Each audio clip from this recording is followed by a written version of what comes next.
What is the General Board of Discipleship or Discipleship Ministries of the United Methodist Church? Great question. Today I'm sharing an interview I did with a staff member of the agency to learn about the agency's purpose and what they're focused on for General Conference.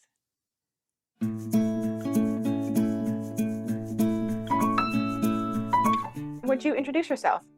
My name is Chris Wilterdink, and I am the Executive Director for Congregational Vitality and Intentional Discipleship at Discipleship Ministries of the United Methodist Church. I also get to serve in the role of being the Director of Young People's Ministries and being part of the Division on Ministries with Young People. Tell me about what is the purpose of Discipleship Ministries?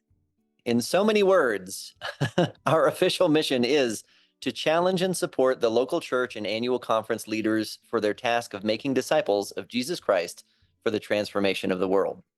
Tell me more about what is the impact of Discipleship Ministries on the United Methodist Church? The impact that Discipleship Ministries has across the church really is multiple fold. There's a lot of different resourcing work and relationship building and networking that our agency does worldwide across our connection. Some of the things that folks would be most familiar with would be the worship resources that come from the Discipleship Ministries worship team, which allow for intergenerational worship planning that follow a lectionary process that comes from our worship team.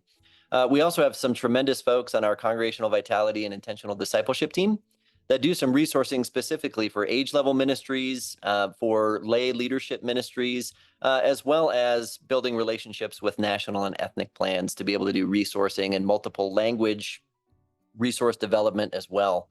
We also are the house of Path One and New Church Starts. So there is denominational support for training and lifting up and networking leaders who are planting new churches and looking at innovative and creative ways to be in ministry in their communities. So we really believe in their ability to positively impact the mission of creating disciples for the church. Would you tell me in brief what legislation your agency has submitted to the upcoming General Conference? Discipleship Ministries exists because we are mandated by the Book of Discipline to support our denomination and our connectional structure. So if you're not sure where to look up Discipleship Ministries in the Book of Discipline, those paragraphs that start with the numbers 1100 are the best ones to go to. Paragraphs 1101 through 1120 really define Discipleship Ministries' scope of work, our purpose, and our responsibilities. And we have some proposals going to General Conference that clarify our mission and eliminate redundancies. That is work that started actually back in 2018 when Junius Dodson was our General Secretary and have continued given the delays to the 2020 General Conference. So the proposals that we have looking at the 1100 paragraphs update the language that we have in order to make us more sustainable, as well as kind of reduce the confusion and reduce the footprint that we have in the Book of Discipline itself to clarify our role and our purpose in terms of looking at developing intentional discipleship systems and, again, supporting discipleship across all levels of the church.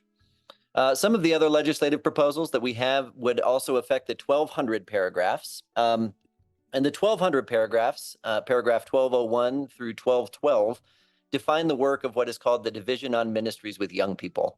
And we have proposals that would reshape that body to continue to be a representative body for young people in the church while renaming it to be the Young People's Connectional Network. The current group of leaders serving on the division thought that, having the word division as a part of our title led to a little bit of confusion, given the divisions and disaffiliation conversations that have been so prominent in the last several years for our church. Again, that body is looking to be more sustainable and right-sized, being able to match some of the regional representation models of the Discipleship Ministries Board as well as the connectional table. Also, Emily, if I'm not mistaken, you may have had some experiences with the Division on Ministries with Young People. Absolutely. I served on the first board, the first quadrennium of existence for DMYP, and it was a time of figuring out who we were as a group, what our purpose was beyond what was mandated in the Book of Discipline, and how to have the most impact and influence on the church. I do think that a large part of the division's mission continues to be advocacy on behalf of young people and helping to provide an amplified voice for young people that are interested in being leaders and driving change in the church. Last up, a few of the proposals that Discipleship Ministries has going to General Conference. are updates and readoptions of existing items that are in the Book of Resolutions. So those kind of clarify some of the relationships and some of the special Sundays, as well as areas of focus that are important for discipleship ministries to be able to tackle. So I want to say that we've got maybe 15 to 20 of those that need to be updated and readopted as well. Would you tell me why this legislation is important? What would happen if the legislation passed or didn't pass?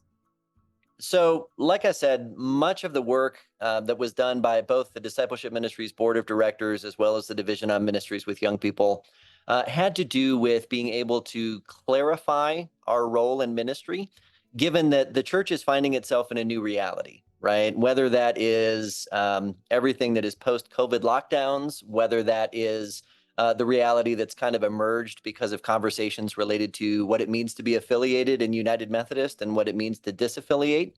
Also, flexibility in the ways that we meet and the ways that we can both challenge and support the church in its discipleship needs some updated language. All of the language that we're working with is at least 8 years old, if not longer, because 2020 did not host an in-person general conference. And so, for those that are paying attention to the work that you're doing, as well as the preparations for general conference, folks know that they are looking at some proposals that would have been written 7 years ago, 6 years ago. And there was an opportunity to create some new language and submit new resolutions as well. So there are some proposals that are written within the last year and still able to be considered, which we're thankful for. Is there any other legislation coming to General Conference that you want to highlight? In general, I think that I can say anything that is coming from the general agencies, really has to do with being able to make sure that we are right-sized and sustainable, that we've got a clear mission, we've got a clear vision for how to support the church, especially the connectional nature that we need to lean into as United Methodists. So I would lift up any of the pieces that are coming from the general agencies. I do think one of the big topics is going to be regionalization, right?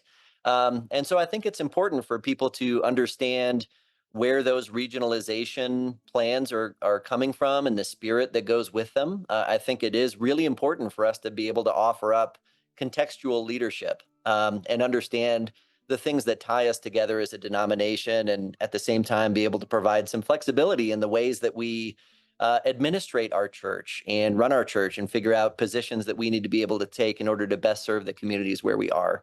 Um, I would also lift up updates to the social principles. One of the reasons that I'm United Methodist, and one of the reasons that I think a lot of the young people I come across in leadership positions tend to find some affinity with the United Methodist Church comes from the stances that you can find in the social principles. And those have the opportunity to be updated at General Conference. So I really would encourage people to check out the updated language that's there so that they can understand and just pay attention to the needs for evolving language as we figure out better ways to be able to talk about who we are as God's people. Is there anything else that you'd like to touch on that I haven't asked you about?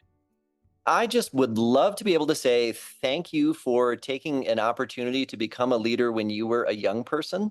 One of the things that I think is a huge need and a huge challenge to the church is how we offer opportunities to develop young people in leadership positions, right? And so I really would love to be able to encourage delegation heads, to be able to encourage annual conference leaders to look for opportunities to diversify the leadership opportunities that you make available to people, looking at age, looking at gender, looking at ethnic background, any of those things. Diversity is a strength, and young people have a great desire to be able to affect some change. What they need is people who are willing to give opportunities not only for those leaders to be able to lead, but also some hand-holding and some training for how the system works and how the processes go. I hope you enjoyed this interview with Chris Wilterdink from Discipleship Ministries. Please leave a comment if you have feedback and subscribe to get all of my Emily Explains videos. Thanks for watching.